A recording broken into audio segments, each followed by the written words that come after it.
Hello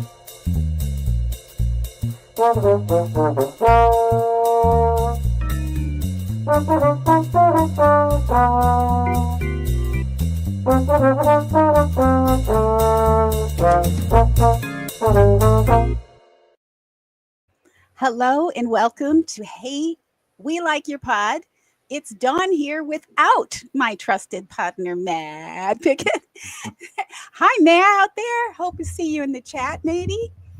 It's so good to see you all tonight. Thanks for joining us live or on replay or on the podcast for our annual, I guess, ish. Semi-annual? Yeah. Semi-annual. Biannual, who knows? Whenever we get around to it, but it's the most important episode of the year, and that is our mental health check-in for football fans and everybody. So tonight with the gang, Steve Perhach from Packaday Podcast and Jamie Cheesebutt, my adopted grandchild. How are you two? It's so good to see you. Jamie, how was your day? What are you doing? Where's my cat? Our cat is at home. Okay. I'm with my parents hanging out with their cat, Tommy. Yes. We just became friends because I play with him, so he knows when Auntie Jamie's home, it's playtime, so he loves me. And I'm just helping my with some stuff, so I'm here hanging out with her. Nice. Are we going to see Tommy on the visual part of the podcast tonight, maybe? No, I have the door closed, so he wouldn't.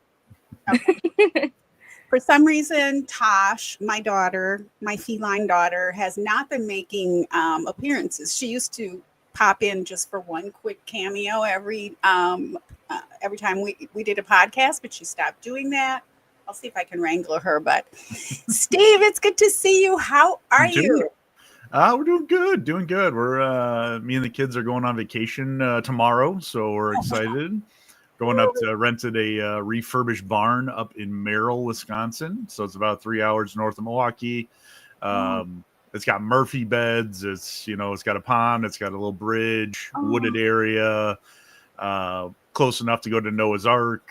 And then my childhood vacation spot is about 45 minutes away in Minocqua, Wisconsin. So I'm going to take them up there, show them some of the old haunts, and showed them the ice cream shop I used to go to as a kid that's still up there, and we're going to go there, and like the nickel and dime toy store. So I'm excited. It should be fun. It's been a long summer, so I'm glad to get a little break from work and everything. Yeah, that sounds idyllic. I was actually listening to a YouTube channel. I can't say what it is because I just honestly don't remember, all about Wisconsin history while I was getting myself together today.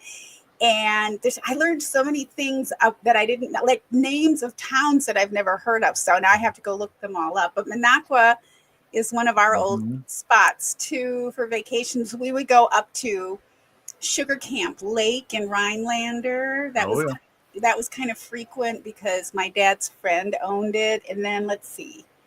Oh, just so many fun. I mean, our vacations growing up in Wisconsin were in Wisconsin, but we were way like down on southeast near Chicago. So going up north is what we would call it. Sure, of course. It was like a whole different world for us. Mm-hmm. It was, a little inland lake instead of big Lake Michigan, because we lived on the, right on the lake there. So it was really special. I have nothing but fond memories. That sounds great. Jamie, have you spent any time apart from in Green Bay, Wisconsin, watching the Packers? Have you spent any time like exploring other towns in Wisconsin? I went to Madison.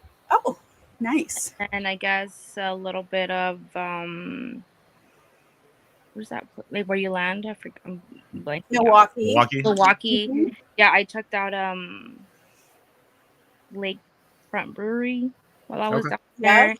Like some place down there, like some remote town when like Kate picked me up. We were like hanging out there for a little bit. But I'd definitely love to explore more out everywhere. Yeah. It's so huge and beautiful there. And then like I love the drive from Milwaukee to Green Bay. It's always a beautiful drive. Mm-hmm. There's a little bit, it's not that much slower, but you can go up along the lakefront and then over, right, Steve? Am I correct? instead of there's a good way to drive right along the lake, and then they've got some good hiking areas around there too, some bluffs and stuff, which is really cool. So yeah, it's a great area. I think last time we all got together for this show, Steve, you were really getting into hiking. It was kind of a newish thing. How's that been going?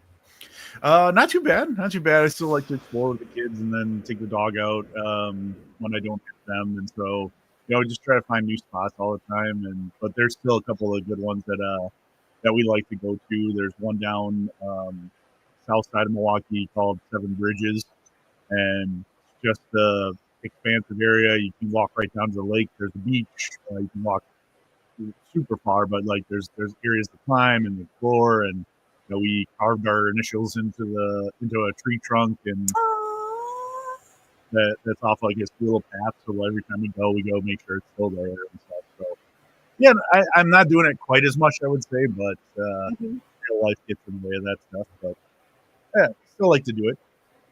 That's great. It's great therapy to be out in nature and exercise too. And with my last couple of years of health problems, that's really my being able to exercise and let off steam in that physical way has been curtailed dramatically. And I've had to find other ways to let off steam. So I cannot wait to be able to get back into that kind of thing, whatever it is, even if it's just walks. And I live in a great area.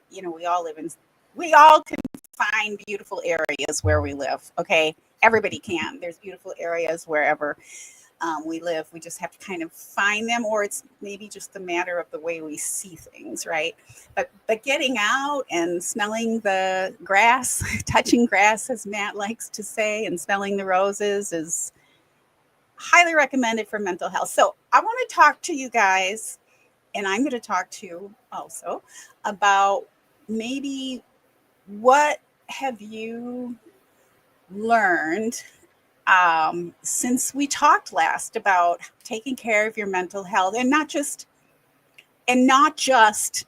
how to take care of your mental health when your team loses. That is important, though. That's another thing I want to talk about. I did a bunch of research, not a bunch, but I did a little bit of research on how certain NFL players are leading the movement and the awareness of mental health, because as players, they are dealing with a whole different thing, and then they bring their whole lives and histories with them. And so that's kind of an interesting topic. I don't know if we'll get to it tonight, but I also want to talk about some of the things I learned. But who wants to get us started, Jamie or Steve? Ladies first. Jamie, sure. What have you learned since we talked? Maybe just pick one topic at a time. Okay. I know you've learned a lot because I've been in touch with you. Like in the last year, right? What I've learned about taking care of my mental health. Well, since we talked last time publicly, yeah. Yes. Definitely, I've been leaning into a lot of my faith. I've been going to church and really connecting with that community and learning about community and how important community is, which is really crazy for me because I've really dealt with a lot with like isolation. That's kind of my default when I don't feel well. I tend to isolate and like not talk to people. I'm trying to be better at reaching out and talking to people and being a better friend, because I really feel like I haven't been a good friend. And people have been so gracious that they're really understanding. They're very understanding with me, that they know that I'm not good at reaching out and they still reach out. And then when I do finally, I find myself always like apologizing to people. Like, I'm sorry I went ghost again. Like I constantly apologize because I know that I don't reach out as much as I should. Although I miss people, it doesn't mean that I don't miss and love my friends. I still struggle with reaching out, but I'm working on it. And I really found value in community for sure, and helping support me with mental health, because we think we're created to be communal humans. Like we were made to be with each other and need each other. And that was never my mindset. I was like really antisocial and I kind of hated people. But my mentality definitely has changed over the last year. Wow. So do you find that you're getting more out of like giving to others than you were? Because if you're isolating, which I tend to isolate as well, but Same. when I isolate, I'm not giving to others, right? And so are you feeling um, the lift you get when you help somebody else or make somebody else's day?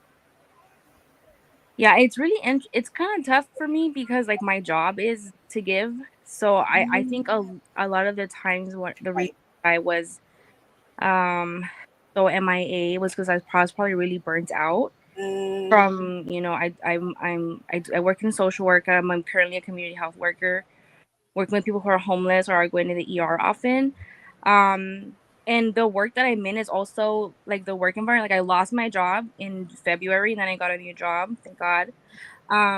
And the work where I was, while I loved it so much, it was kind of a toxic place. So it was a very big challenge for me.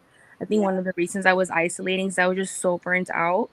yeah. Um, so now where I am, it's a much healthier work environment, thank God.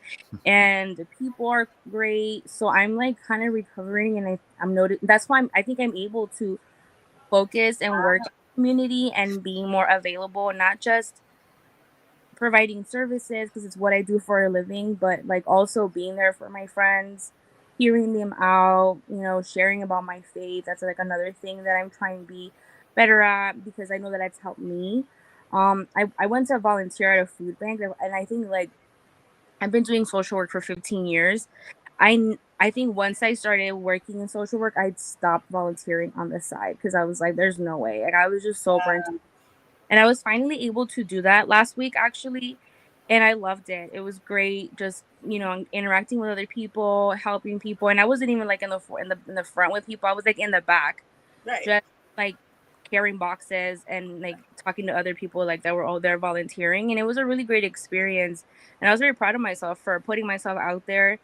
And you know, I wasn't directly helping people. I was like indirectly kind of helping, just like preparing the boxes, and that felt really really great to be able to do that.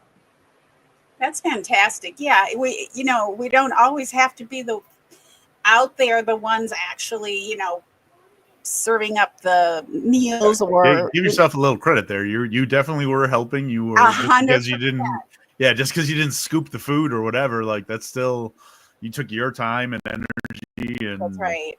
and were able to go help other people, which is awesome. Yeah, because it really takes it takes a lot of people to put an effort, whatever effort like that you were talking about together, right? And it sounds like you have a lot of people contact anyway. So why not let someone else have that experience? Because that's also giving too, because some people really need that people contact too. So, Steve, wow, that's really Mhm. great. So, have you ever done volunteer work or anything like that, Steve? Is that your thing? I've Or done it a what? few times. We've got one of the cool things that my company does that I work for. We have a there's a day of service. So I work Oh, for a local credit union in yeah. Wisconsin, and so we organize. It's at least once a year. It's once a year right now, but we always go down to the food bank and help them sort food. And so it's all the donations that come in, and you get to sort through all that stuff and help. And it's like an hour or two out of your day, and the company gives you the full day off to do whatever you want. Like we've done, I know other people were doing Habitat with Humanity and things along those lines. So like, it's just a really cool thing that not too many companies I know do, of like, nope, use a day of free PTO just as long as you're doing something. That's all, Right. showcase that. So, That's nice. That's really great. I love when companies get behind that kind of mhm. thing because it's not always easy to do when you have a full-time job and you have kids and you have a Yep. life to take time out. But and Jamie, you mentioned your faith, and I try to be super neutral when it comes to politics and religion on this channel, but I will say there is a Bible verse that I think a lot of people, no matter what you believe, can agree with. That it's called there's more joy in giving than receiving, and there's just something about being able to help someone else, that you just never know how you're going to touch someone. Mhm. I just got a message from a young lady who was part of a group where I used to take a whole bunch of girls glamping, which is the best I can do. But we have these really cool campgrounds right here on the Pacific Ocean. Literally, I can walk to them. And so I would take them once a year. But she didn't just say, oh, it had been 5 years. She's married now for 5 years. She lives in another country and all that. But she said very specifically about what she remembered me instilling in that group of young kids at the time. And I was like, wow, that felt so good. It made me really emotional. And especially right now, because I'm at a time where I can't do that. In fact, I just listed all this camping crap that I bought just to do this once a year with these girls. I would bring, like all the food. I would just do the whole thing for them. And it was so fun. And it was kind of funny because I was a little bit sad. I'm like, I don't think I'm ever going to be able to do this again. I'm just going to sell this equipment and like it's just sitting there. Somebody else can use it. And then I got that cool message from her. And it was like this really long message. So yeah, Jamie. And when Jamie sends me little messages or pictures of the cat or whatever, it just really makes my day, So reaching out to others is super helpful. So, Steve, I'm going to ask you the same thing, and then I'm going to put myself on the spot afterwards. I'm trying to work up the courage here. Where are you at from last time we talked? What do you feel like?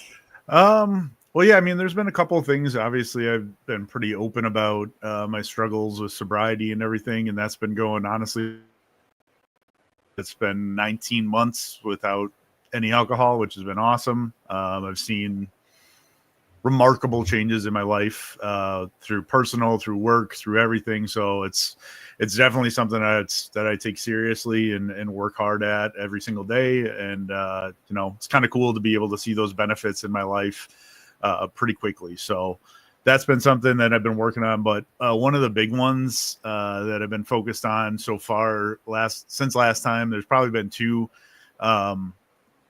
I've had some panic attacks since we talked here and then. And then, so the first one was really rough. I was able to call my therapist, talk to her for a while. She gave me some good advice on how to kind of combat that in the future. And when I start to recognize those things, what I can do. So it was really cool because since that first one, I've had probably about 3 other times where I can recognize when it's happening. I understand, like, all of a sudden I start to feel wildly uncomfortable. Like my whole body feels tight and I'm like, what is going on? And so, I got some recently, like within the last week, I got some pretty rough news about my mom and her health. And I had the kids that night and all of a sudden, like, they're sitting on me watching TV and I just felt it come on and I'm like, oh no. Yeah. And so, I'll drop it in the chat after, but there's a really cool album that you can download. It's called Brain Spotting, but you have to have like big over-the-ear headphones is ideal, and then a place where you can just sit and breathe.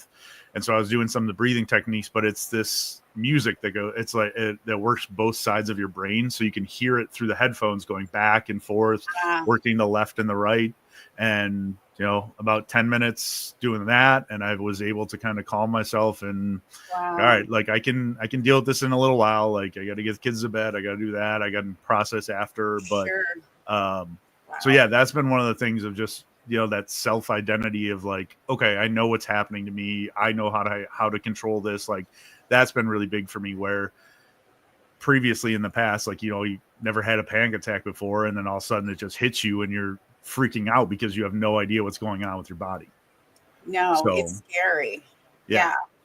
So that's been big. And then the other thing that, I think it kind of talks a little bit about what Jamie said too, but for me, it's been like identifying self-care and kind of understanding myself more and understanding like the things that I need, where I've got a very client facing job. And I'm normally, you wouldn't believe this, but I'm very introverted. And might be a little bit of a shtick for the Packaday podcast that I play here and there. Yeah.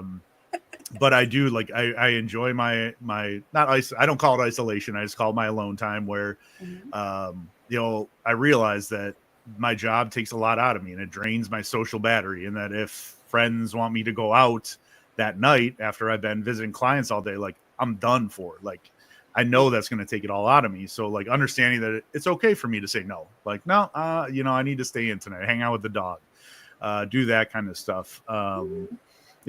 Same type of situations when I've got the kids and I've got to make sure that I'm still taking care of me, because if I don't take care of me, then I'm a mess. And then taking care of two kids as a mess is just a struggle. So, it's all that kind of stuff of understanding yourself, understanding the things that you need, and being okay with like, no, I got to take care of me first before I can worry about anything else or anybody else.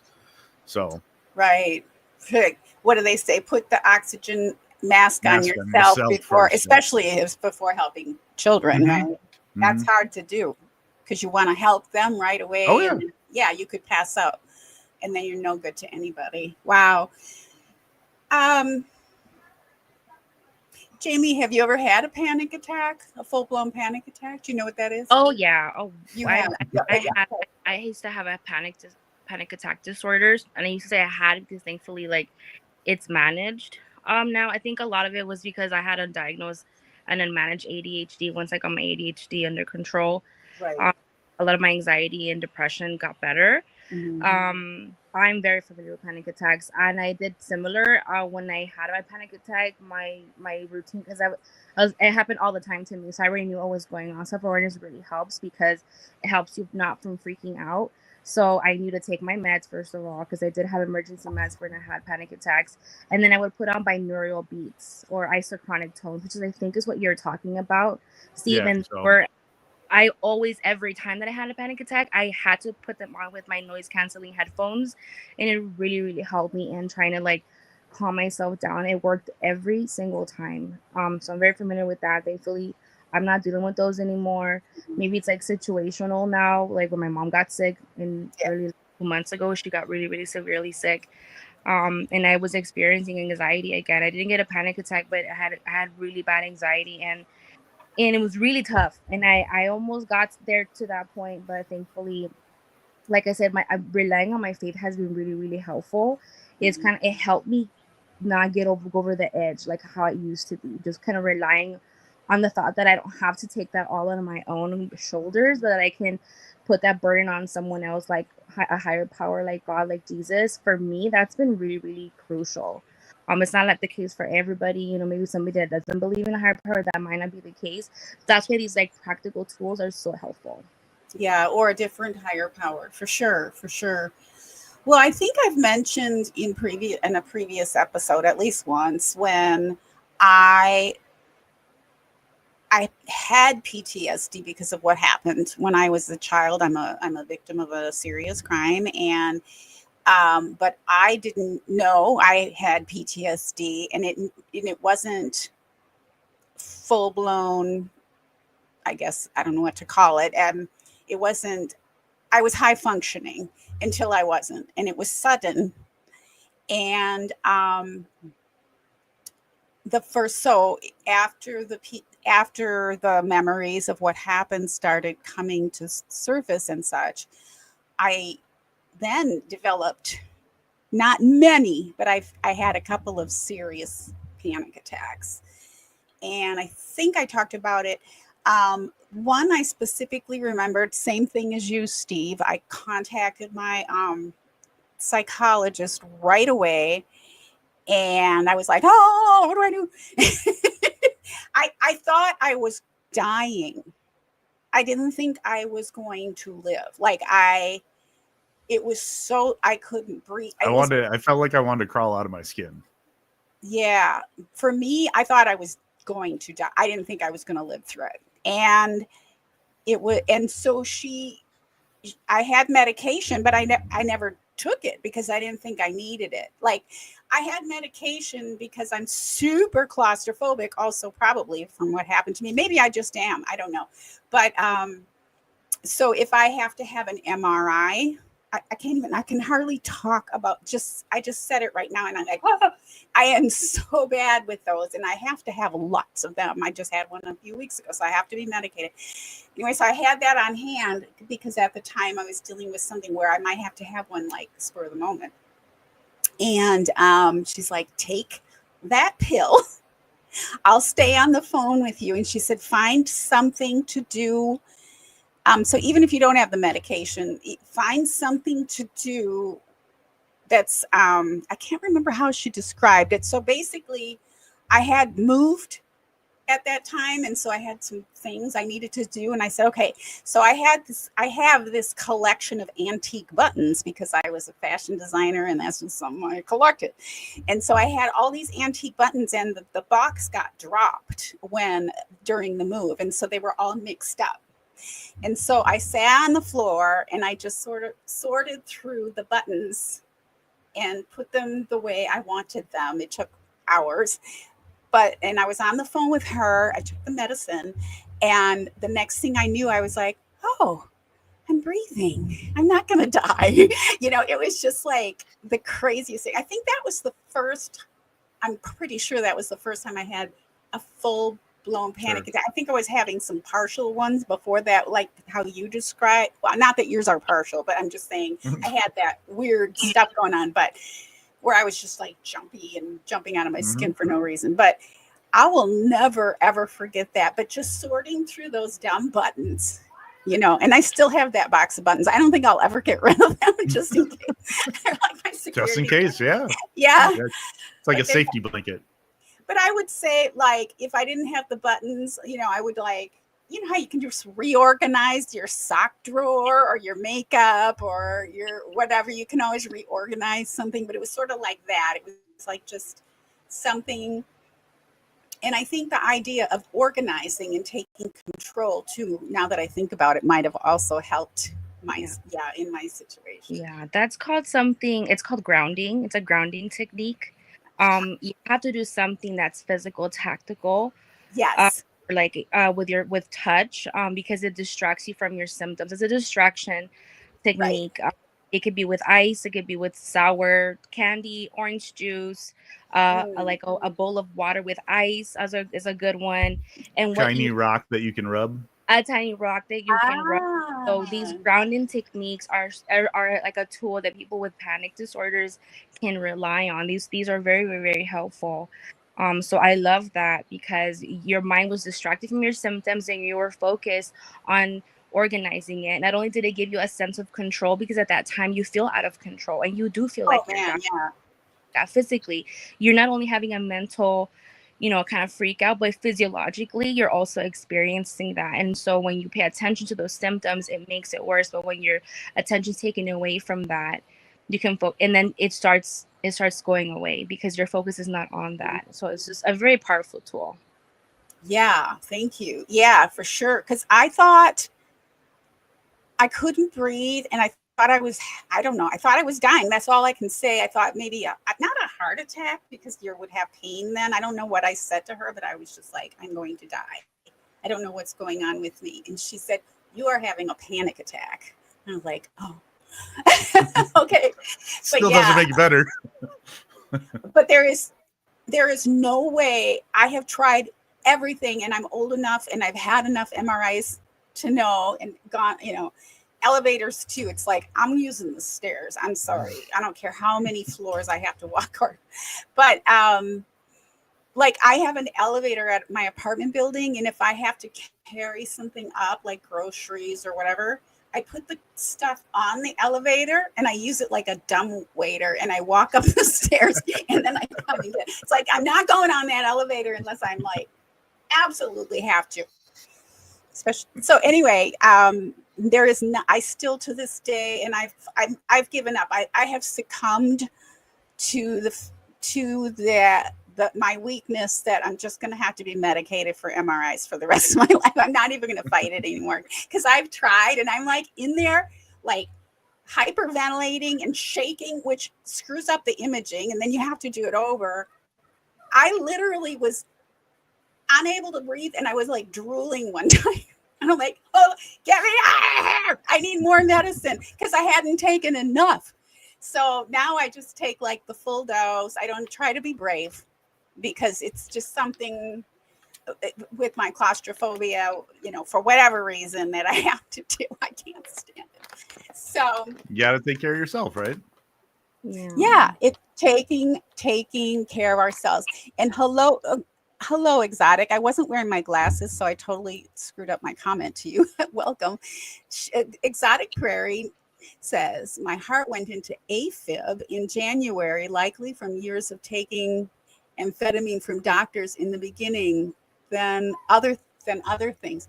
So yeah, so that made you feel panic. That's probably how a panic attack feels, right? You're feeling like your heart is rushing, and yeah, and my heart's perfectly fine. Like I had no problem. So yeah, so for me, let's see, where am I?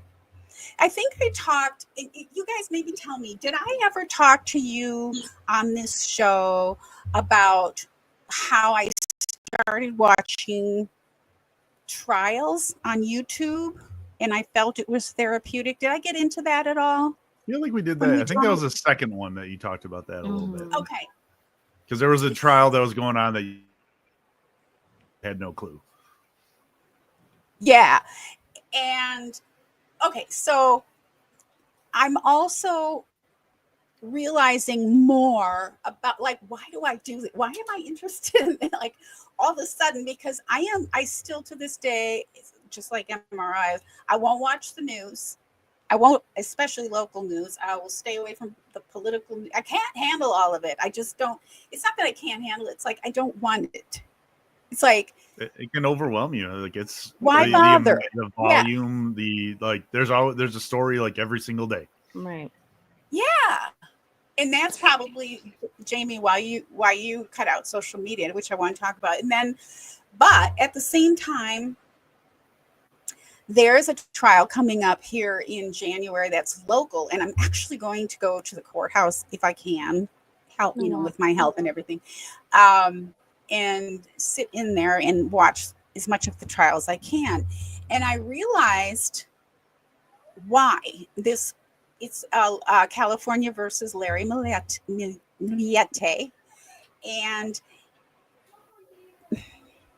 I realized why this case is so important to me. It's the way I found out about it. It was local, so it was all over YouTube and such.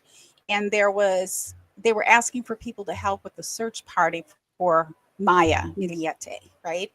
And it was the search, and it took me a while to realize, why am I so affected by this? I was just like, I'm upset about this. This is bothering me.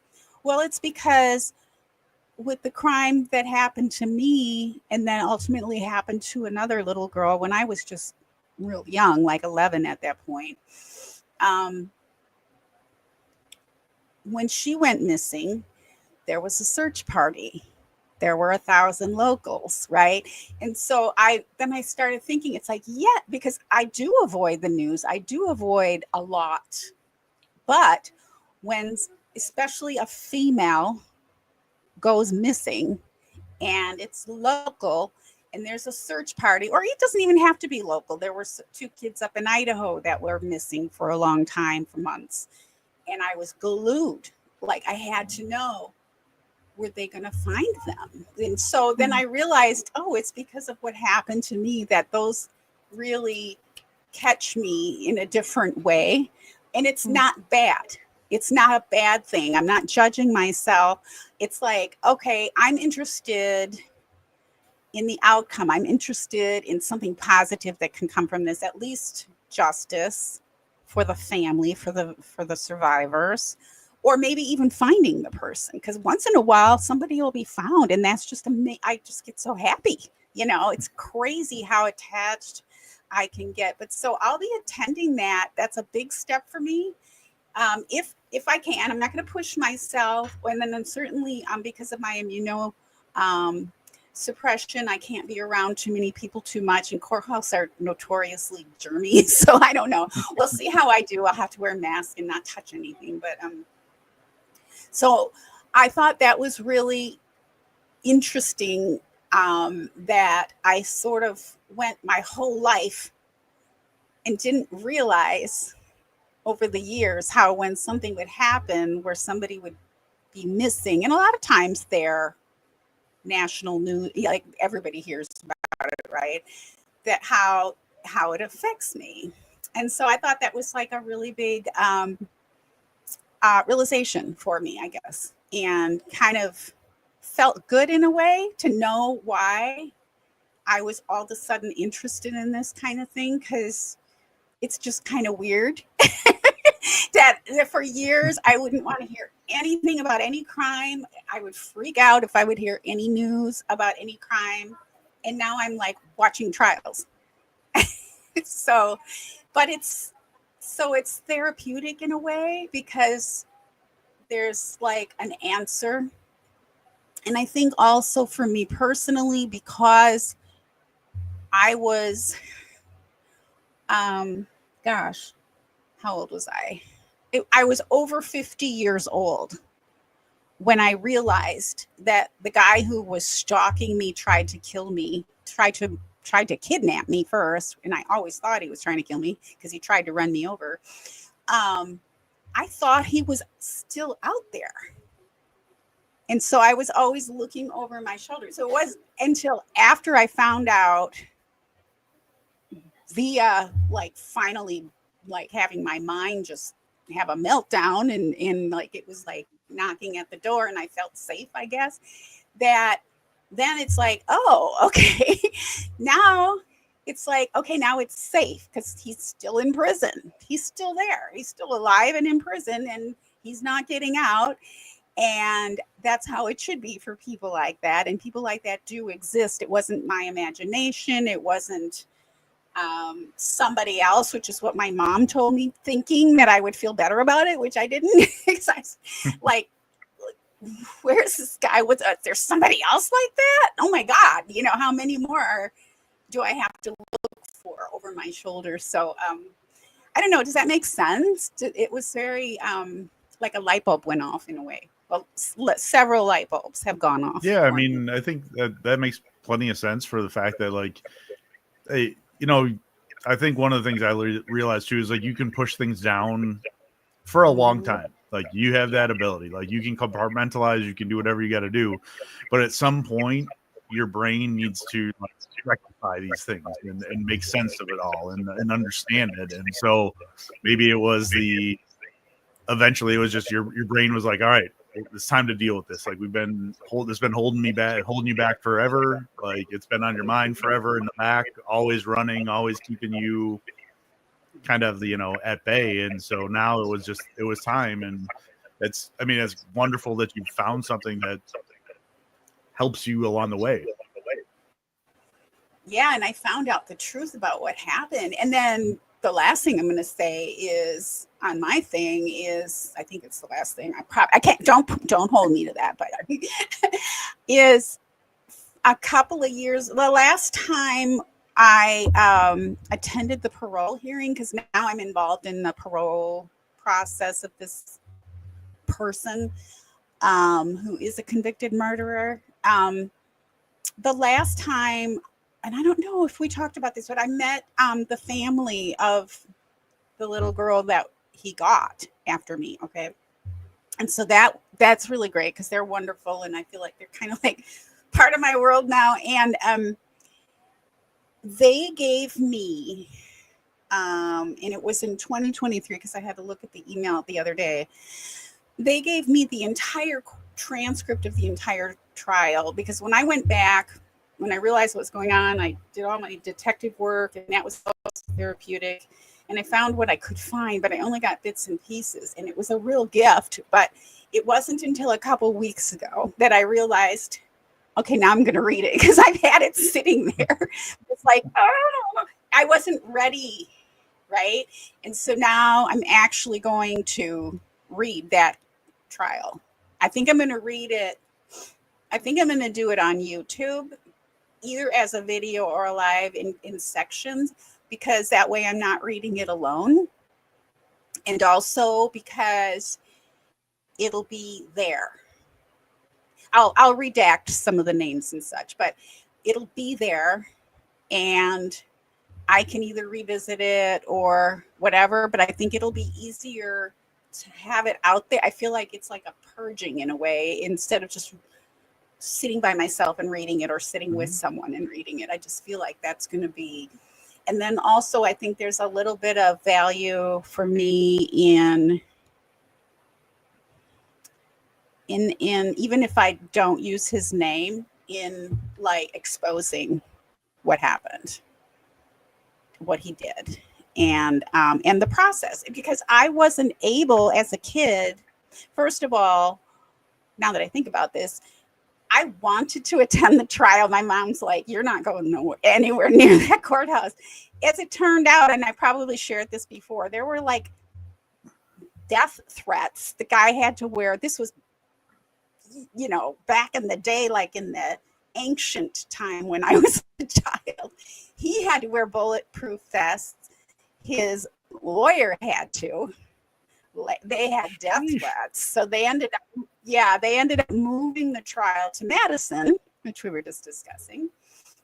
They had to change a venue, which is unusual, but it was for good reason, because he was hated by the community after all of that.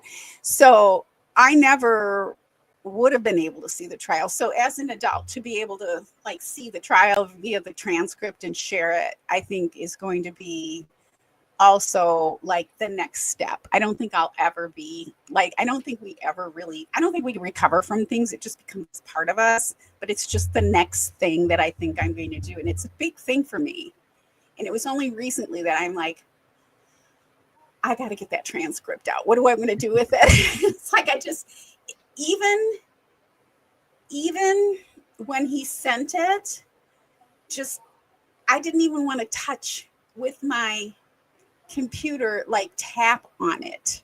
Like, it's so disgusting to me. Like, it's so big, And so just to have the strength recently to click it, to download it, to save it in a folder, it was like, wow, it took me 2 years to do that. Isn't that crazy? And it's just a document, but it has so much weight. So that's my big steps recently. And what do you guys get from all of that? Does that help you in any way, like to know that? I really think it points to the resilience of humanity. Like, you are figuring out how to deal with this in your own way. No one's telling you. You're walking through that, but in life, day by day, week by week, month by month. And I think it speaks to your resilience, to just the way that you're a survivor. It's just how you are overcoming. Yeah. You're an overcomer. It just speaks to your strength. To me, is what I see, is what I hear from what you're saying. That's interesting. I was also thinking about being a survivor. That's a really interesting thing you say. Exotic Prairie says about me, I never forgot about Crystal Rogers when others did. She was also someone who didn't even, she's never been found, but she didn't even get a trial. But finally her boyfriend, the father of her own, one of her children, has been convicted, and that was just about a month ago. His sentencing is this week, I think, actually. But yeah, thank you, Exotic. See, I forgot about that. It's like, that was really important to me, but there has still search parties for her and stuff. So that's interesting, Jamie, because the reason I asked what you guys take, because it's really important to me. I was thinking about survival. So I was thinking about this. It's like, what choice, for me personally, what choice do I have? Like, I'm not ever going to give up. Like, I personally can't imagine, like, we all have to face, like, how are we, I think it's like, remember I said, I don't think you ever recover from anything. I think we adapt. So how well we adapt and maybe accept things is how, we survive, right? Or not. Like, some people can't, some people don't. Some people actually leave this world on their own, purposely, which is horrifying and sad because you just to get to that point. But how do you define survival? Like, right? Is it just adapting and accepting? Is that what you would call survival? What do you think? I think it's going to be different for everyone. It's going to look different for everyone. Where, you found some tools that helped you along the way of like this court stuff helped you, in a different way than a traditional therapy would. Figuring out ways like small stuff like self-care is a big one of taking care of yourself, and that like this is just a way for you to do it. So yeah, I mean, surviving is one thing, but adaptability is a huge thing of being able to understand like, yeah, this horrific thing happened to me years and years ago or whenever it happened, but you're able to almost finally figure out a way to kind of take control. And I think that's a really big thing I've learned too with going to AA and doing those things about I wanted all the control in the world back when I was drinking. Like that was, I needed to have that. And once you kind of let that go a little bit and understand there are things that are going to be out of your control that you cannot you just don't have a say in. Like you didn't have a say that he found you and wanted you. But you figured out your ways to kind of like not make it okay, but that you can still live your life and understand that, these things happen to me. I'm going to figure out ways that I can do this. And so, yeah, I mean, it's going to be different for every single one of us. Like if somebody else went through the exact same thing that you went through, maybe the trials don't help them, but maybe they figure out, maybe it's something else that they can figure out that helps them. So like you said, the surviving is the one thing. And then I think, adaptability and understanding yourself and understanding how you can take that control back in your own life is a big thing. Yeah. I think even before I knew all of this and before I even knew I had PTSD and all these memories were repressed and all that, I was pretty good at self-care. Maybe because I'm just a little selfish brat. I don't know. I was pretty good at taking, in fact, probably excessively, really good at, you could call it isolation, but I also, weirdly enough, have a podcast and all that, my YouTube channel, but I'm also super introverted. My YouTube channel, I won't put out content for months if I don't want to. I'm just like, I'll do it when I can, like when I feel like I have that strength or whatever it takes. But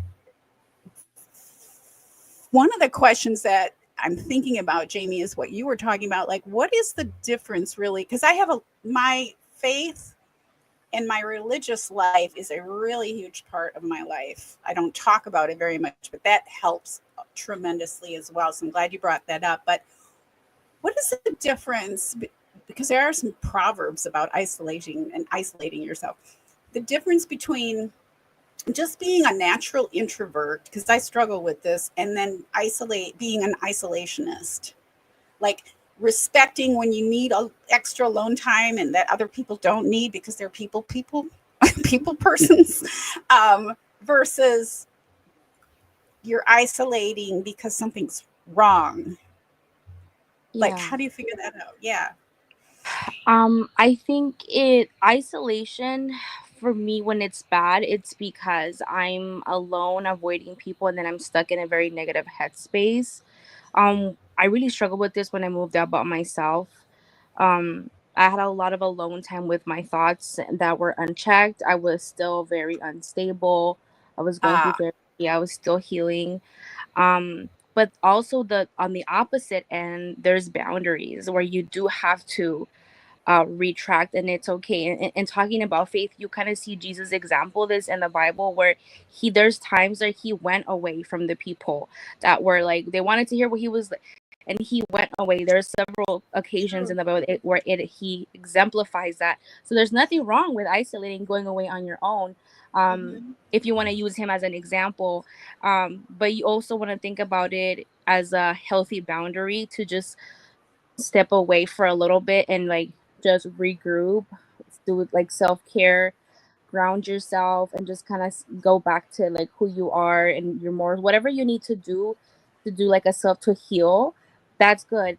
I think where it gets negative, it's if you're dealing with negative thoughts all by yourself, that's when they could get a little bit dangerous. Gotcha. That makes sense. So it's kind of, so we're all introverts, right? Here, all three of us? Mm-hmm. You are, Steve. Do you identify as an introvert, Jamie? I think so. I used to think I was an extrovert or like an ambivert, but I definitely have developed. I think I'm really an introvert with some extrovert tendencies, but it just really depends on the scenario, how I feel. But I like to think that I'm really an introvert now, and that's okay. I like this. This is who I think I am. I think that was a fake me, a fake version of me. Like the extrovert was like a facade, and then really I'm coming to myself of who I really am and allowing myself to be who I really am. I think I am an introvert, and I'm starting to accept that part about myself. Interesting. Yeah, that all three of us are like that. I was gonna say that whole like it's almost like the fake you of who you present, of who you think you're supposed to be.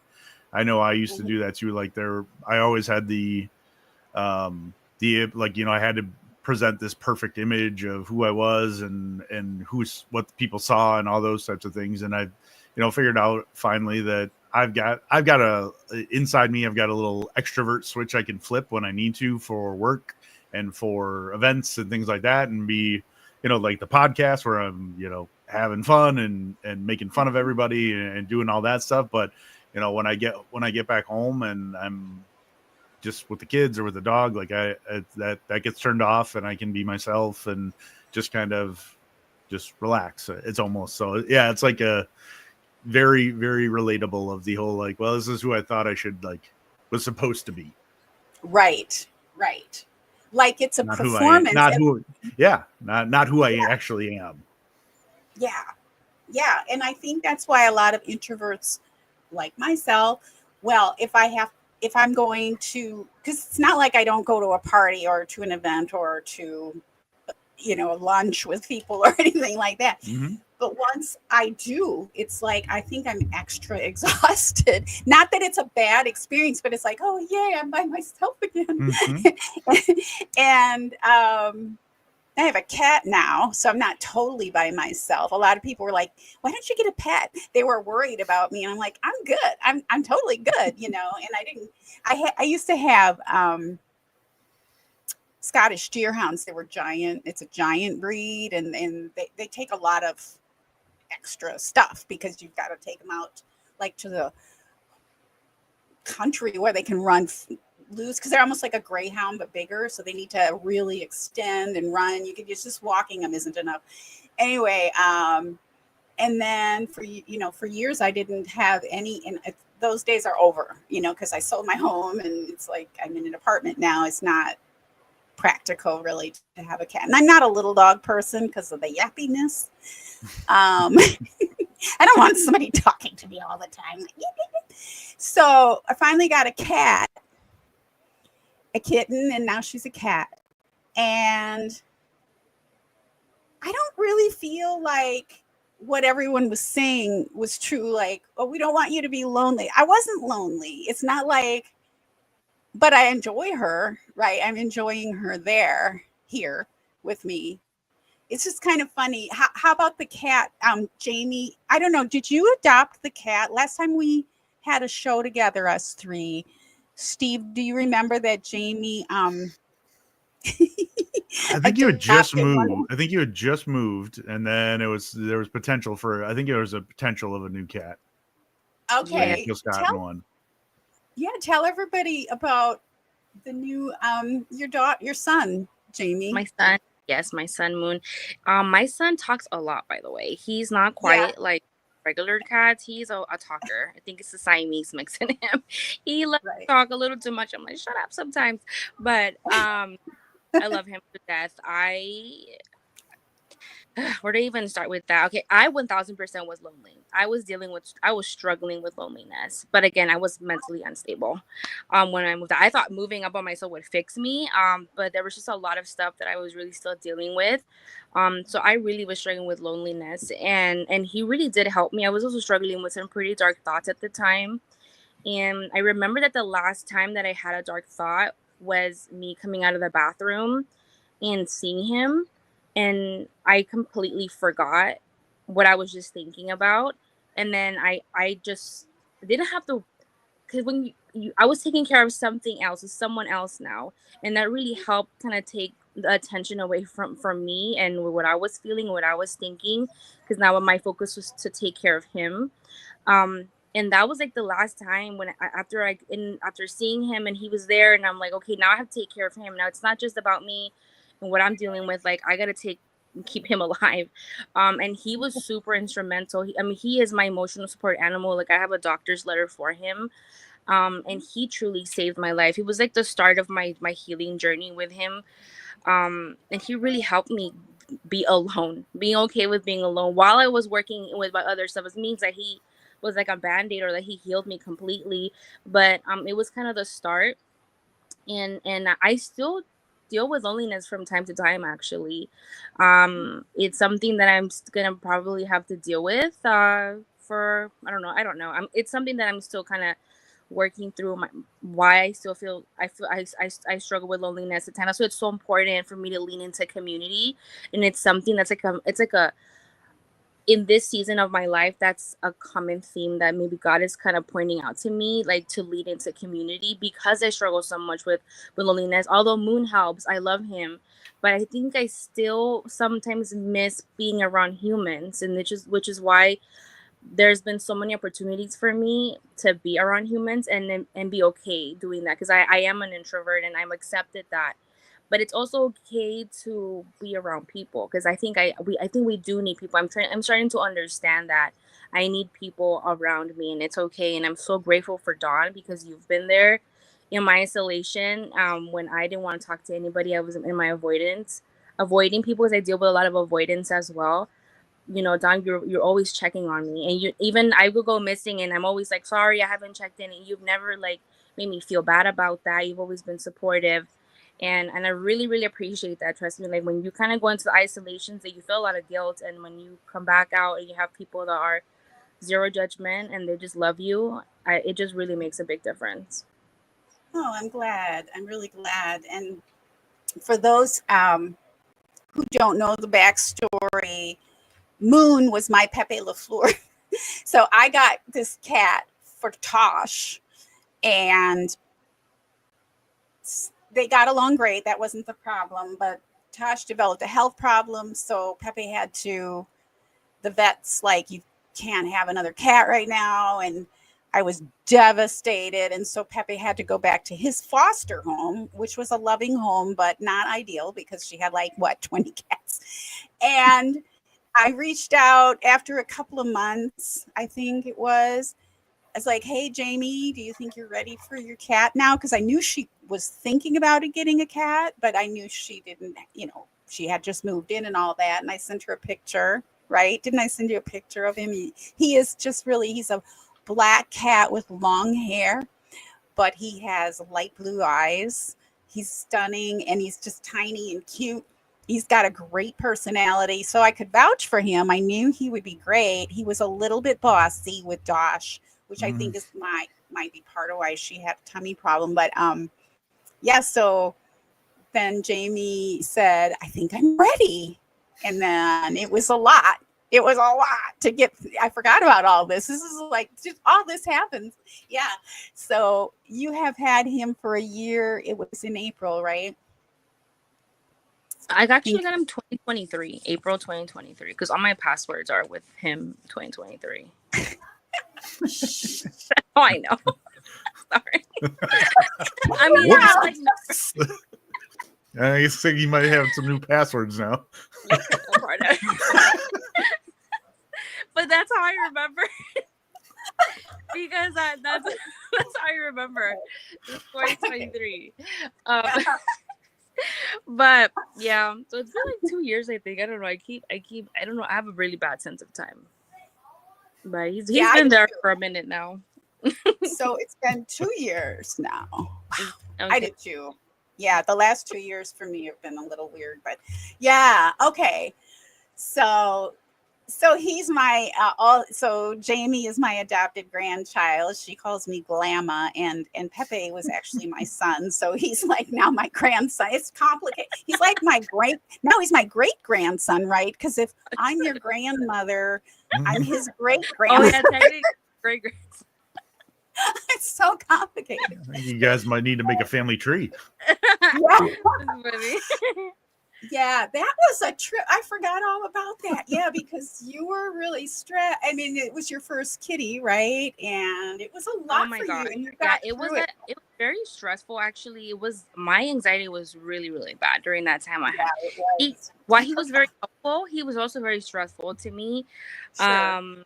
I've gotten so much better about taking care of him. My anxiety was like horrific at that time. I was having a lot of panic attacks. He caused me panic attacks. He caused me a lot of stress. Not because it's his fault. It's just because I was mentally unstable. Well, he's a cat. Well, he's a cat too. Cats are not exactly like when you adopt a cat, they hide and then you were having trouble getting him into the carrier and catching him. And like he would be so nervous, and I'd have to call him. It wasn't that big on the phone, but in my head, it was a big deal. Right. Well, it actually, I think it was a big. I mean, getting a cat, even a kitten, that it's never been anywhere, and getting them wrangled into taking them to the vet and all that. That's stressful. And I was telling you, it's still stressful. So I literally cried about it. I cried. Yeah, I agree. I'm better at it now with Tosh, but yeah, I've been through some stuff with my cat too. But I don't have the anxiety level that you do. But I think you were judging yourself, because I remember saying, no, this is normal. Like, you should be stressed. Imagine if I have you. I've been a wreck. Like, I was a wreck, but like it could have been worse. It could have been worse. I will suggest you guys get dogs, because all I have to tell him is that we're going in the car, and he's like, let's go. Come on. I know, right? Well, it's harder to have a dog with apartments, and I had dogs for decades, and I agree. Although somehow or another, my deer hounds, which were larger than me, by the way, they were big dogs. They knew if they were going to the vet. Oh my God, they were like cats going to the vet.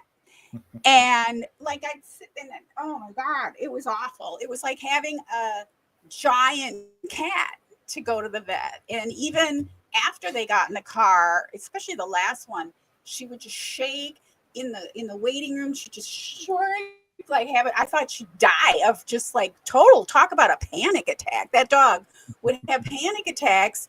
And how did she know? Like, how did she know she was going to the vet? I never said it out loud. I was very careful. I don't know. Dogs are pretty smart, but they can be therapeutic, but they are work for sure. But you made it through, which is a big accomplishment, Jamie. You did it. You're a good mom. I always tell Jamie, you're such a good mommy. Well, now I just grab and throw him in the carrier and we're like, let's go. Yeah, now you're like, I'm a pro now. She would have to call me. Okay, he's in. Okay. Then she gets him in the carrier, and then I'd be on the phone the whole time at the vet. So I could hear what the vet was. Oh my God, I forgot about all that. So that tells people that even with severe anxiety, right? You made it through all of that. And now you have this beautiful cat, and you have this great relationship with them. Right? So you did it. Yeah, and it was helpful. I know at the time Jamie had, and so this might help somebody, I don't know, because that's what this show is about, right? At the time, it was Jamie's first apartment, right? And you didn't have a landlord who necessarily allowed a pet. He said no pets. Oh yeah, so he was a no pet policy there. We had to get the lawyer.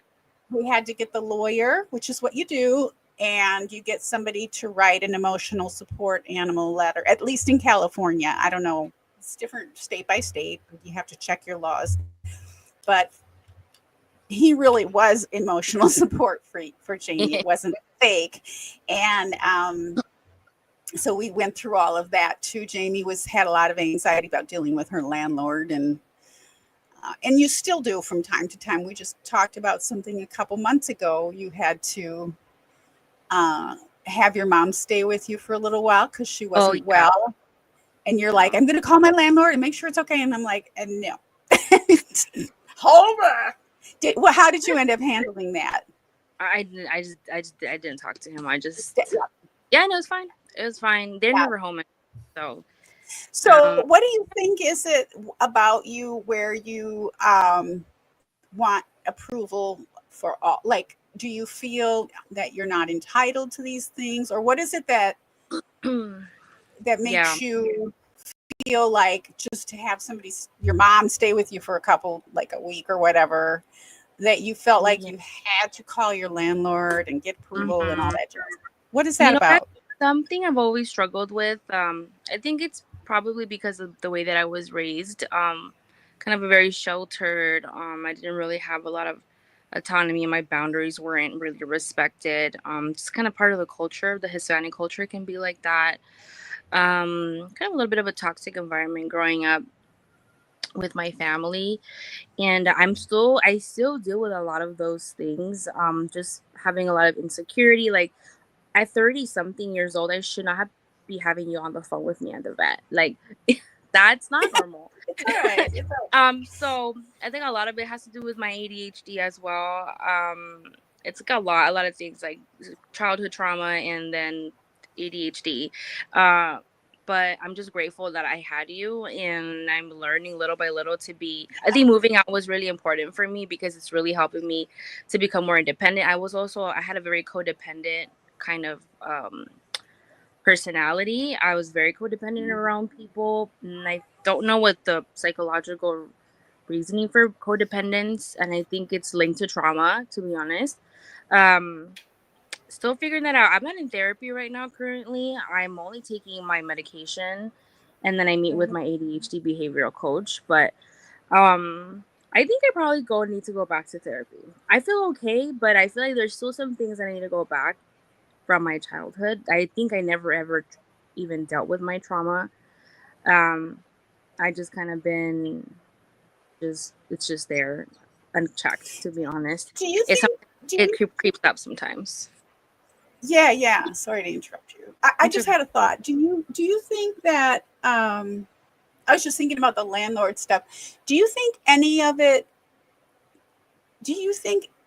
And this could be totally off base, so it doesn't matter. But any of it is maybe overcompensating because you feel like you need to because you're Hispanic, even though he's Hispanic too. But you know what I'm saying? Do you feel like? Because I know I hear that from his girl.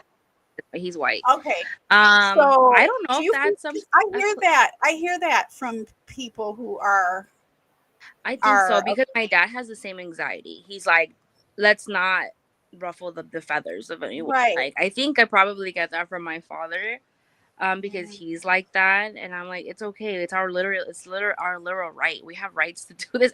Everyone else says it. Like, I think that's what you tell me. Like, no, this is not. I had to tell you. I know, like, right. It's still rooted in anxiety for me. It's still physically, I think I still have anxious thinking, and there's like a root of anxiety still there that I still deal with. That's what a lot of that stuff, why that happens, or I have those thoughts, or I have those struggles, and then I need reassurance, is because I'm more overthinking it, and it's causing a lot of internal anxiety. My thoughts are very anxious. I'm like, what if? Or right. I think it's linked with maybe like an inferiority complex, and again, I think it has a lot to do with the way my upbringing. Okay.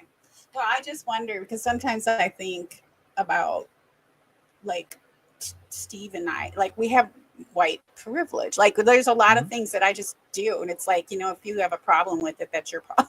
Like, I'm pretty confident about a lot of things. I mean, I don't go out of my way to do things. I try to do things that are correct and all that, but there's just things where I'll push, where, like, my neighbor downstairs won't do this thing. Like, I'll put plants out in my hallway, and some people are like, oh, you can do that. It's like, well, I'm doing it. I don't know. Whereas you'd be like, worst thing they can say is no. Exactly. Move the plants. Yeah, exactly. Or don't do that. Right. It's easier to ask for, how do you say, an apology than permission? Ask for sometimes. forgiveness than permission. Mm-hmm. Yeah.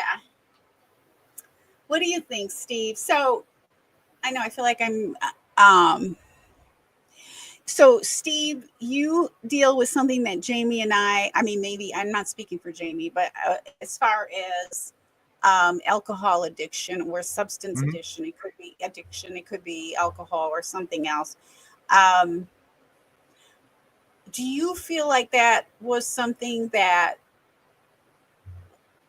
was like, again, culture? I'm interested in culture. Sure. Wisconsin, people really drink in Wisconsin. Like, I see that. I'm from Wisconsin, but I've been here more than half my life. I haven't been in Wisconsin, but when I visit and stuff, it's like, wow, drinking is a big.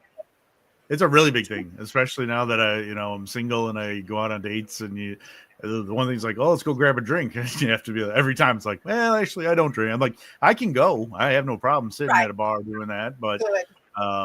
But yeah, it's so ingrained in everything we do here that I just thought the amount that I drank was normal. Like, yeah, I'm 6'1", I'm 230. Like, yeah, I'm a bigger dude, so I can probably put away more than most. But it was never for me, it was never the amounts that I drank. It was near the end. What I got was that, I always had the problem of like, I can't do one. I can, like, let's grab one. I'm like, well, why are we grabbing one? Let's grab 6. And so that, like, I had the issue with, I couldn't get it to stop. And then it's just started, it's seeped into everything of every aspect of my life. And, waking up hungover all the time, and, not being on my A game for work and not being the best parent, then like, it came from everywhere. But yeah, I mean, Wisconsin, man, it is huge on drinking. Everything you do involves a cocktail. Yeah. And so, yeah, I mean, I think, doing the AA stuff, you learn a lot. And then one of the other things too is when you are in that addiction, you feel like you're the only one. You're the only person in the world that has that problem. And and then that's where, you get more isolating, and and I got more isolated doing all that things. And then you finally go out, and it's kind of like Jamie talked about, but for me, it was a different kind of community. It was people who understood my problem, people who experienced the exact same thing. And you don't feel like I had so much, like I couldn't tell anybody that I was drinking, and it was just because it was rooted in so much shame. And I couldn't tell anybody because I was, I had said I had stopped, and then I didn't.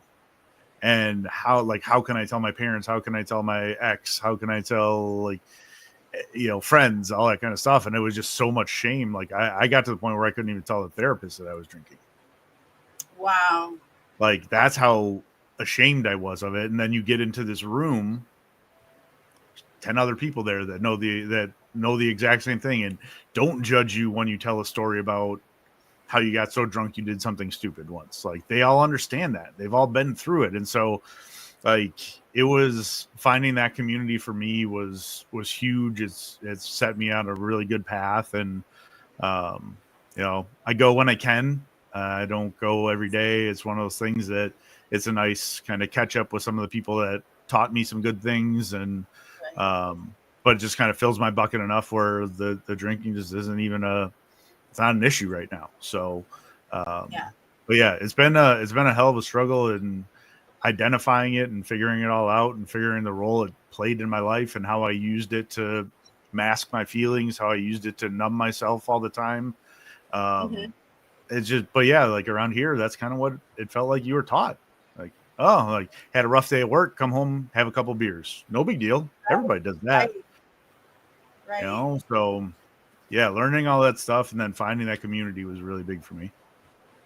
I think you probably have a whole episode on how recovering in a culture of alcohol is part of the culture. I think that could be a whole episode on itself, because that's a whole complex situation there. Oh, You're yeah. in recovery, but your environment is something that it's accepted. And I feel like it would be really helpful to maybe target that at one point.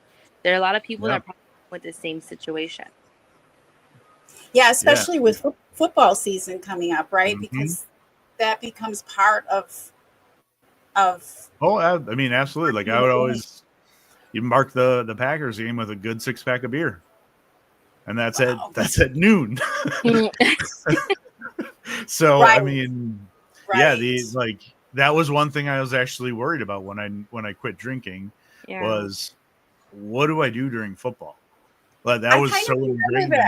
Yeah, that was so ingrained in me of like, just get some beers, watch the game, eat some food, and then like trying it. I mean, it's amazing. Like the amount of times I've said, "Wow, I haven't done that sober in 20 years." Like, okay, but yeah, like watching football became something a little bit different. And I mean, obviously, the not drinking helps with my attitude and how I react. And so, yeah, the Packers lose. Oh, that sucks, but it's not going to ruin my day. It's not going to be the rest of my afternoon because the team that I like didn't win. Yeah, listen, I did briefly deal with a little bit of addiction, specifically alcohol, and I like to blame the Packers, but there was a lot of times where like bad things happened because I didn't know how to control my alcohol because the Packers lost. There was no reason for me to do that. That was because I had an issue. There was a problem there. The Packers should not cause me to go into like a binge drinking episode and then I get into trouble because of it. There was issues there, clearly, which is the reason I decided to become sober myself. And being sober in the Packers community in LA, I mean, the game started at 10 a.m. here. You're drinking at 10 a.m. So that changed. That changed things for me. I don't hang out with that community as much anymore. I text with them, and then I'm not on social media. So that really kind of and then I left social media with my Packer family. Like I'm very disconnected from the Packers community now because I don't drink anymore. Well, you're still connected with us. But I text, like Dawn texts me, like my friend Ronald texts me, and Jasmine. You know, it's kind of pretty much the people I text with, and my friend Timmy. Those like my you know, and that's okay. I like that my little community. And if you want to text me, text me. I'm right there. But that's kind of how I relate to like the Packers community now is via text message. I don't really go out to the bars and hang out with the Packers community in LA anymore like I did. Yeah, now I will say I've never done that, and I can't imagine having a drink at 10 a.m. or even noon myself. I guess I'm lucky. I will say, okay, here's something kind of weird.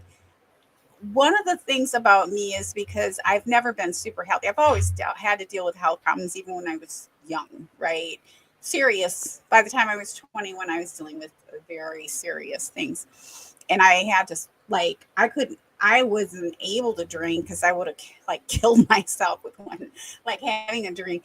So there were years where I drank nothing. And I would say I am grateful that I had health issues that kind of made me not have to deal with any of those issues. I don't know if I ever would have been inclined to drink too much or anything like that, but I'm kind of a lightweight when it comes to any kind of alcohol. If I have something, it's going to be one drink, and that I'll be like, you know, I might have two, but once a week. I don't drink during the games. I might have something if it's a night game for sure.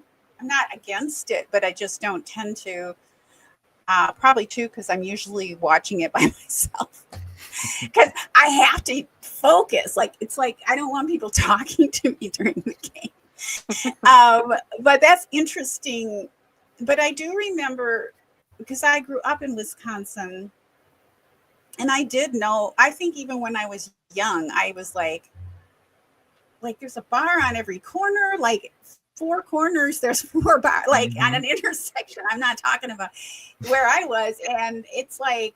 Everybody drank, but so I was never really attracted to that, even though it was part of life. So I guess I'm lucky, really, to have skirted around that talking to you guys. I'm lucky that I'm not dealing with that, or I didn't have to deal with that at any time along with everything else I was dealing with. And I'm guessing it's because I felt like I had to be in control and I had to always have eyes in the back of my head because somebody was following me around. Yeah, I wanted to be safe. Safety was always and still is important to me. So I get really rattled. The other night, here's something. 2 nights ago, it was like 1 a.m. and I was hearing all this scratching and these weird sounds. And I thought Tosh, my cat, was playing.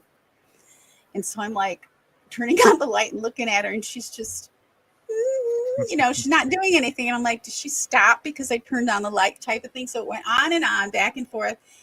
And then finally I'm just got my eyes adjusted to the dark and watching her. And it's like, it's not coming from my cat.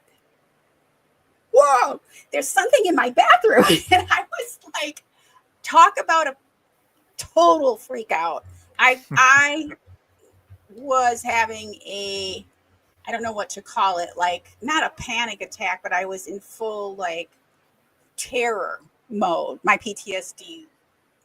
And I mean, I was imagining there was like a raccoon in my wall or something like that because it was so loud. And I'm like, it's going to come through the ceiling. I can't go to sleep because this thing is making progress. It's so loud. It's like scratching, and in an hour, it's going to be in my bed, And I was like, it took me 24 hours to calm down about that thing. Of course, I called my landlord and all that, and they're dealing with it. But it wasn't there last night, so it's probably dead. So now I'm obsessing about this poor thing that was probably just trying to get out and starving and thirsty and probably hot. And now I probably have a dead animal in my ceiling or whatever. But oh God, like the littlest things, I gotta know, that was so unnerving to me that I just like my go-to is high alert, like vigilance. So that's probably why, alcohol or drugs were never super. That makes a lot. Yeah. We live in a dangerous world, don't we? So, yeah. So wrapping up a little bit, I'm thinking my cat might make an appearance. She's getting closer. And I do like that idea of doing an episode about, cultural drinking and how that can affect different people. For me, I think it had the opposite effect, but only, again, I guess part of survival, as we were talking about early, is if we can try, like if we have tragedies, and I've seen plenty of them, most people have in our lives, instead of focusing on the tragedy, once we kind of get through it and can put our feet back on the ground. But I feel like having health problems, having the tragedies in my life, I've learned really good lessons. There's been kind of gifts that come from those things. Do you feel that way? So maybe we could end with what positives, Jamie, do you feel like you can share with people about what has come from, maybe name the bad thing and then what's the good thing that maybe came from it? Okay. Well, like trauma happens, right? Things happen in your life that cause you to have negative emotions like depression, anxiety, other things. And it sucks. You go through a rough time.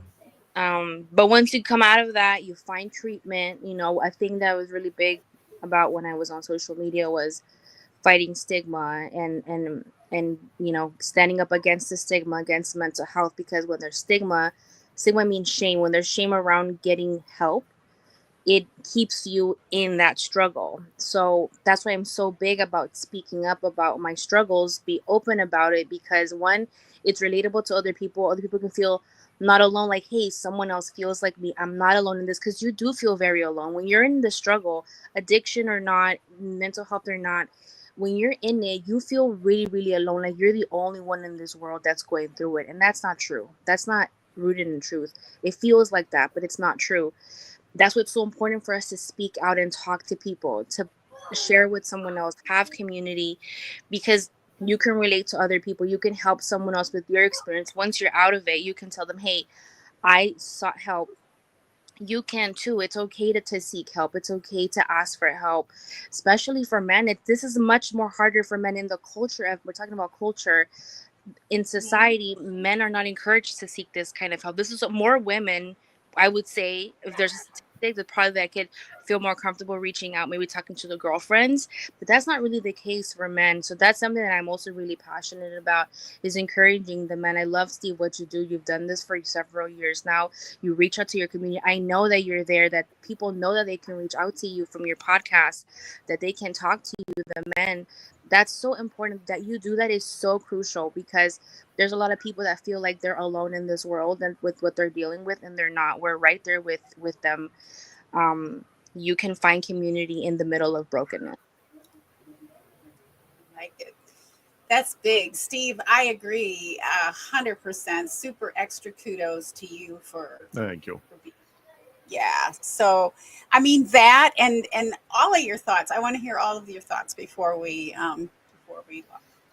Yeah, I mean, I'd say, let's see, the negative that turned into a positive. You know, I think with the divorce and everything, that was probably when I got to my lowest.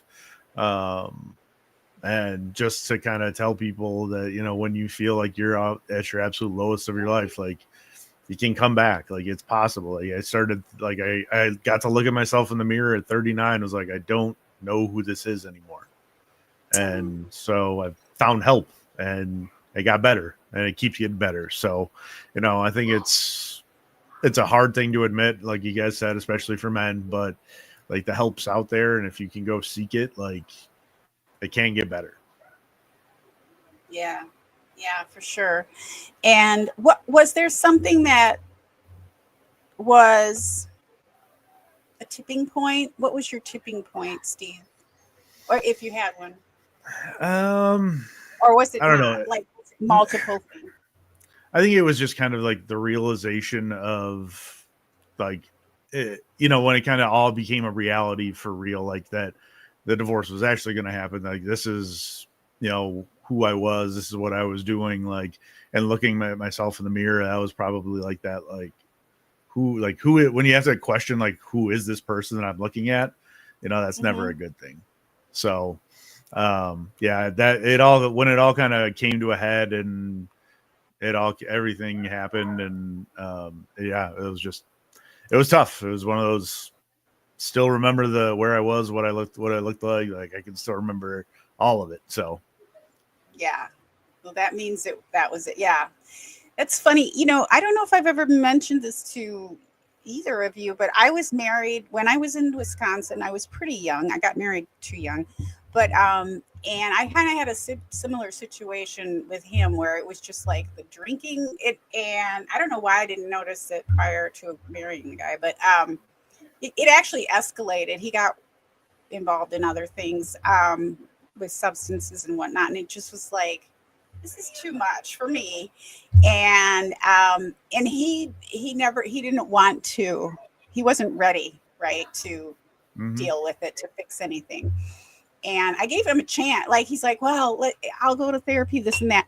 And then he didn't. And so I ended the marriage, and years and years, like, we didn't stay in touch at all. I think I've spoken to him 3 times in decades, right? And there were necessary reasons. And the last time I spoke to him, he said, you know, you did the right thing. I've never changed. And it's really sad, because it's like, well, first of all, I know it. Thank you. But I said that. I'm like, thanks, I know. But he said,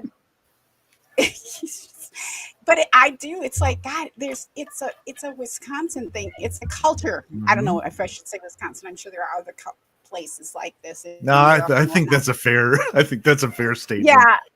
Yeah. And I feel sad for him because he's got a new wife. He remarried and had, I think they adopted a couple of kids and whatnot. And it's like, that's really sad that you haven't grown at all. And you chose not to grow and you realize it. Like, that's crazy to me. That's the definition of insanity. But it's really sad. And so when I think about that and I think about what you did, it just, you're precious, Steve. And I do really applaud how, and if you're listening to this on replay or on the podcast or wherever you're listening, Steve, you can say it for yourself, but Steve always says, hey, call me, text me, message me on social media, whatever. I'm there for you if you are feeling low. Please don't do anything silly and make things worse for yourself. Reach out to somebody who is reaching their hand out to you. So, Steve, however you want to say that. Oh, I don't know. Absolutely. If you got my number, text me. But find me on social media. My DMs are always open. Sometimes it just helps to talk to somebody who has no stake in your life and doesn't know the backstories, and you just need to vent. So I've had several people reach out from time to time of, this is going on. I'm like, man, that sucks. And hearing from somebody else say, oh yeah, that does suck. That's a crappy situation. I'm sorry to hear that. Like, sometimes that's all they need. Mm-hmm. Yeah.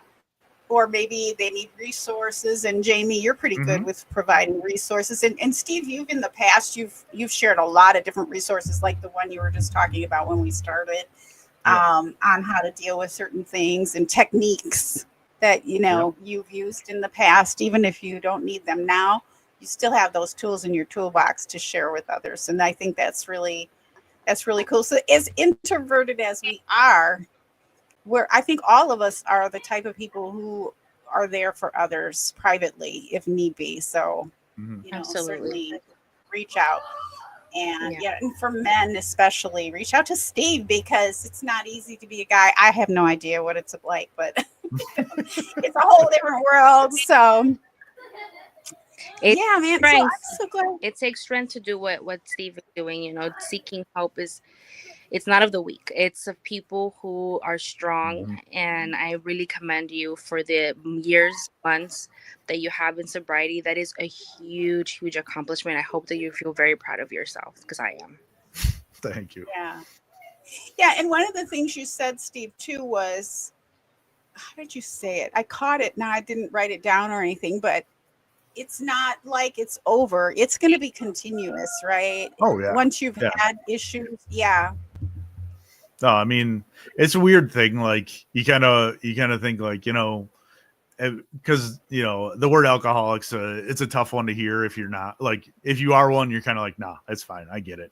But it's one of those weird things where, like, I haven't had a drink in 19 months and I'm an alcoholic. Like, I was an alcoholic. Now I'm so, like, it's just weird. But yeah, it's fascinating, I guess. But it's one day at a time, right? And that's part of, But it's you have today. That's what it always is. Like, even if you fell off the wagon, nope, you were sober today. That's another step in the right direction. Right. Steve, do you think it was pretty much all culture, or do you think that I feel like some people just have more likelihood, So I would say, some of it's cultural for sure. I mean, going to college in Wisconsin, like Thursday, Friday, Saturday night, you're going out to parties. That's what you're doing. And then when you're 21, you're going to the bars and having fun. Like, that's what everybody did. And so, I mean, I'd say it's part of that. I mean, I think there's other factors.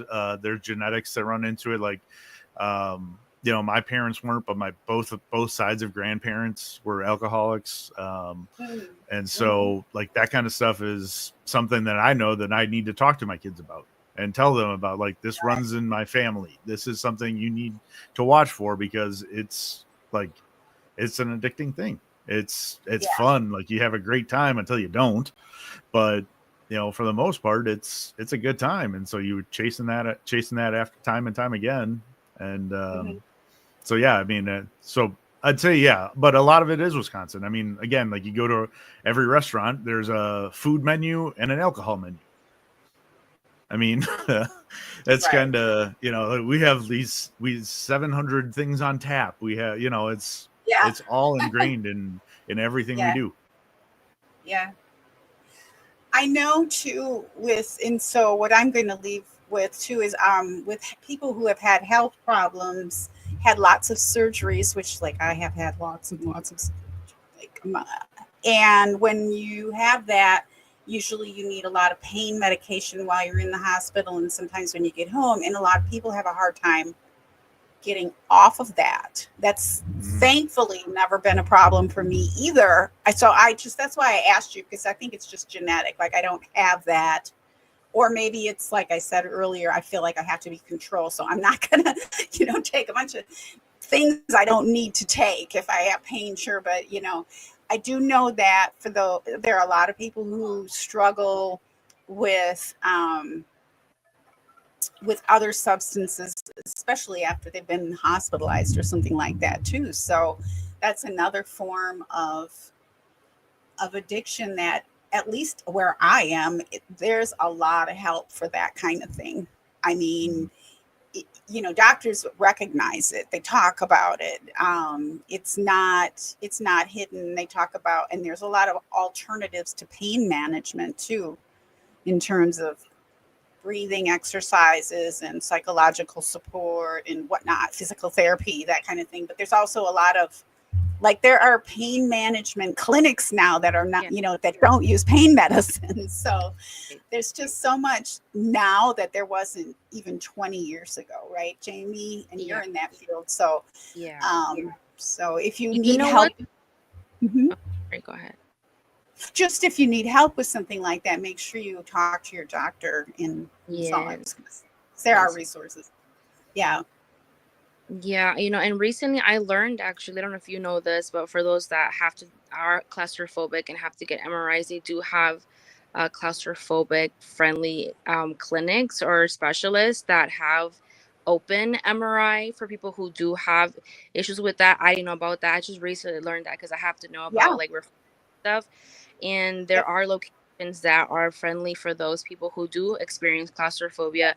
And now they have MRIs are open so that you don't have to be in a space. So just those resources are out there. Don't be afraid to ask for it. Hey, I struggle with it. Is there an alternative? Is there something else that I could do because I deal with this? And it's okay. Right. That's true. I had a scheduled MRI. It was a double MRI, so it means I was in there longer. And same thing. It's like, oh, you're claustrophobic. We'll make sure to schedule it on the open. For me, it doesn't help because I can just do a CAT scan and have a panic attack because it looks like an MRI because, I'm just like so out of control. But that's my only thing. So I'm not too worried about it. They just... whatever. I don't use elevators. That's just not, if I have to use an elevator, I'll do it, but I'm like, I'll do breathing and all that, but true. And talk to your doctors about it, especially if you have a tendency to have trouble with addiction or something like that, and you don't want to be taking something. That's a really super good point. I'm glad you brought that up, for sure. There's a lot of alternatives, I've heard of people not getting anesthesia. Like they can do, I can't imagine it, but they can do, I've heard of it. Like they can do all kinds of psychological techniques to handle all kinds of procedures without help. So, which is amazing. So now that, I'm going to bring it back to football before we sign off. So we are heading into football season. Yay! Last preseason weekend was this weekend. So in 2 weeks we'll all be, well, actually less than 2 weeks because it starts with Thursday night football, right? And then we'll have Friday. So if you have a tendency to indulge too much, or if you feel like you can't handle being around other people who are indulging, ask somebody like Steve or me or Jamie. We're here. message us through social medias or however, and try to get with a group of people that can have fun in a way that keeps you safe and you're taking care of yourself. But still enjoying the game. And if you want to be social and you're not an introvert, there are alternatives. You don't have to be completely inebriated to enjoy your football games or to deal with the losses, which ultimately do happen. God. How are you guys feeling about this coming season for our favorite team, the Green Bay Packers? Jamie, you ready? Yeah, Jamie, go. I'm coming in completely blind, so okay.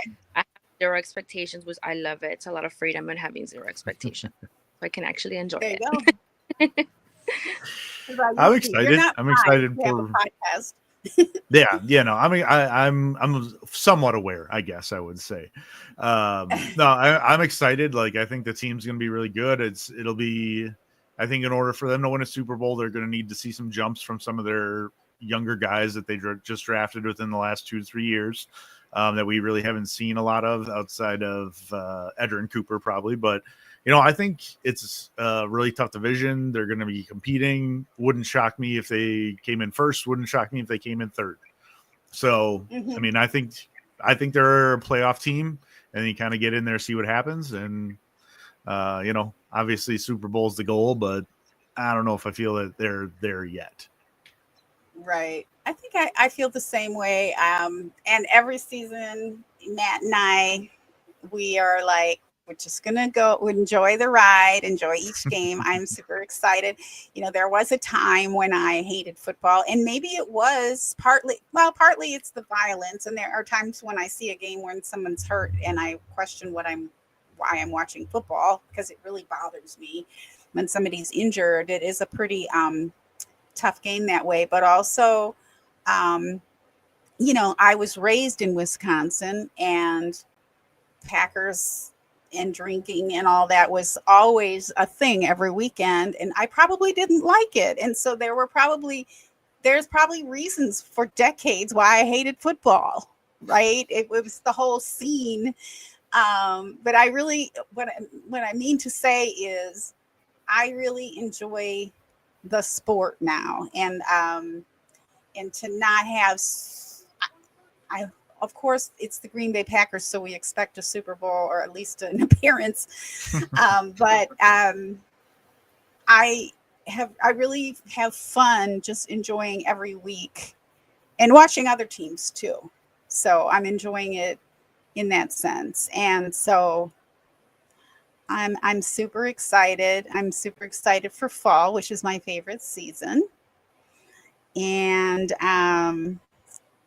here where I live, September and sometimes October is really the hottest months of the year, but it's not super hot by me. But we are having a heat wave. So it's like 77, I think, this coming week.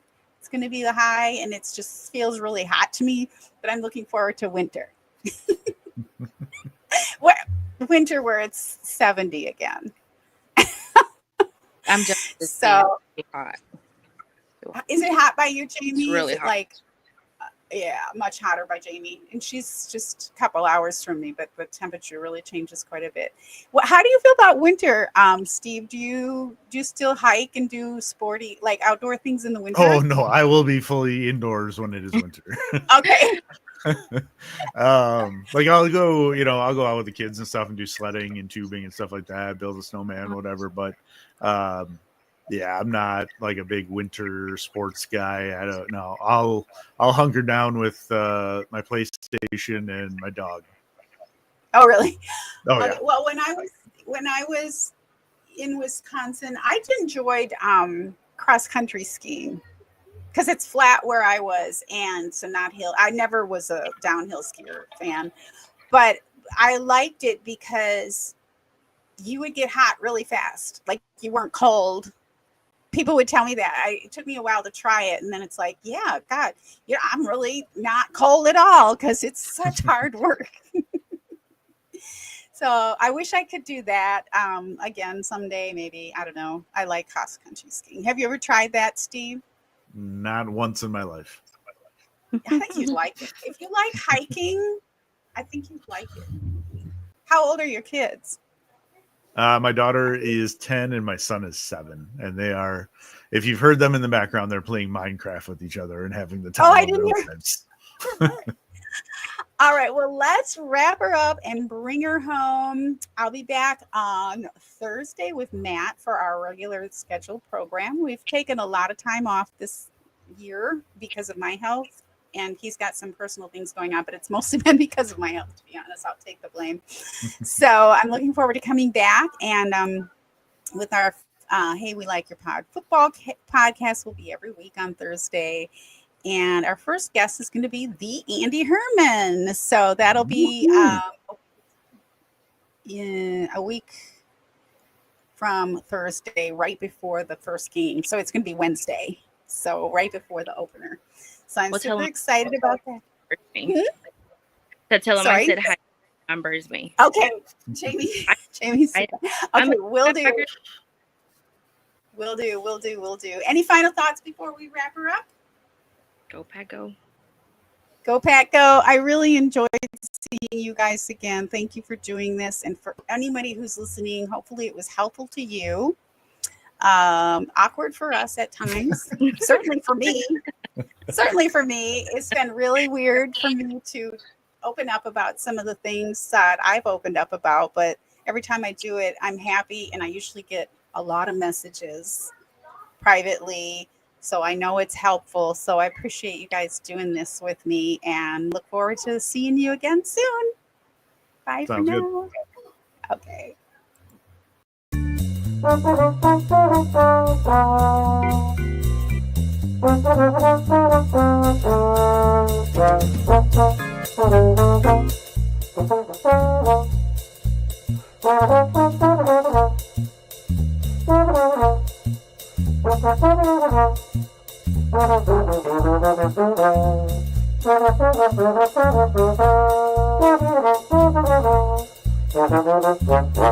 Football in general comes down to discipline and people owning their roles. And when you aren't disciplined or you go outside the scheme, bad stuff happens. Okay. Look at this